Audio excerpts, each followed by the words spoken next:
O pastor de uma determinada igreja, sabendo que uma senhora estava muito doente e acamada, decidiu visitá-la. Apesar de ser uma mulher trabalhadora e uma mulher muito zelosa pelas coisas de Deus e da sua vida secular, e todos a reconhecessem como uma pessoa muito especial, ela era sozinha e não tinha filhos. Chegando naquela casa humilde, o pastor reparou que os móveis muito simples contrastavam com a moldura de um quadro que estava na parede. Depois de orar e levar consolo à irmã, antes de sair, resolveu perguntar do que se tratava aquele quadro.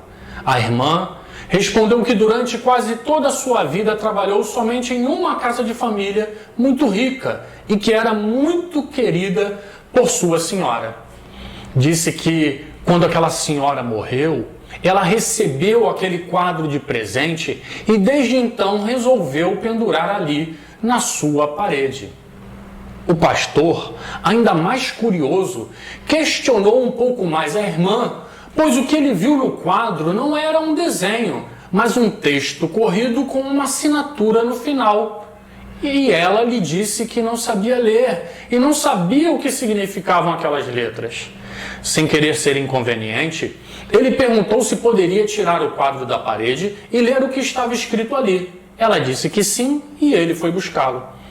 Qual foi a surpresa ao ver que aquele quadro, na verdade, continha o testamento da senhora que faleceu e que naquele testamento todos os bens haviam sido deixados para a irmã tão amada por todos. Por já estar doente e idosa, os bens que lhe foram deixados não tiveram muita serventia, pois pouco tempo depois a irmã querida veio a falecer. Hoje nós vamos falar sobre de graça, porém de valor eterno.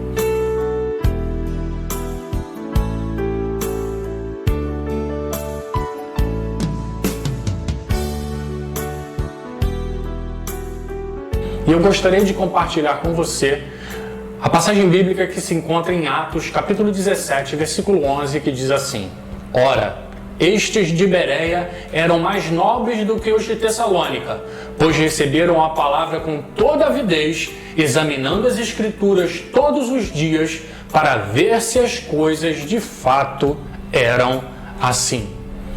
Às vezes, por desatenção, costume ou mesmo cansaço, desconsideramos os porquês de estarmos em determinado lugar ou cercado de determinadas pessoas.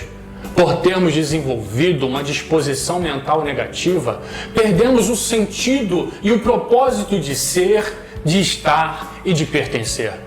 Com a disposição mental errada, nosso trabalho, que deveria ser um motivo certo de gratidão, passa a ser um enfado.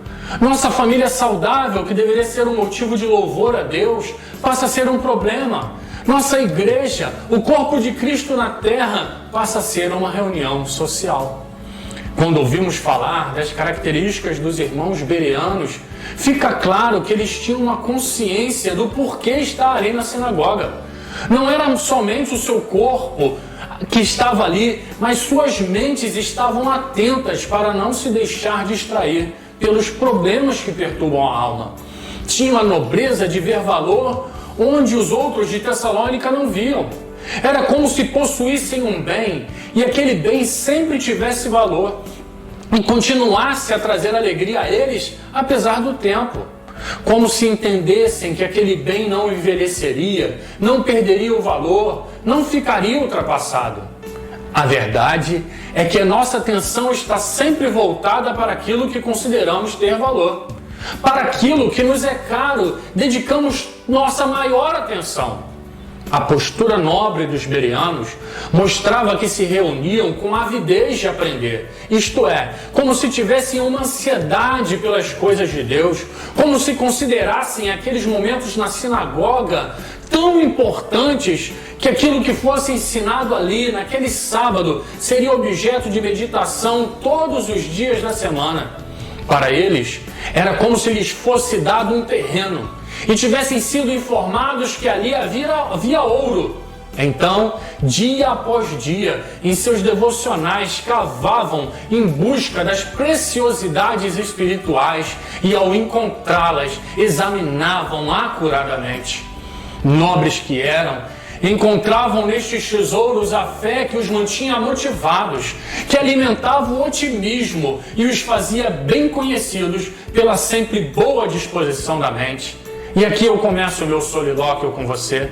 Será que antes desse momento de isolamento eu conseguia perceber o valor real de estar reunido com meus irmãos em busca de conhecimento dos tesouros eternos?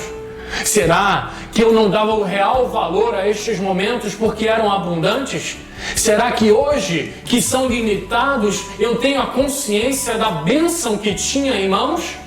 Será que no retorno à normalidade eu não deveria ser tomado da ansiedade de Filipe em procurar os Natanaéis para dizer-lhes que encontramos o Salvador?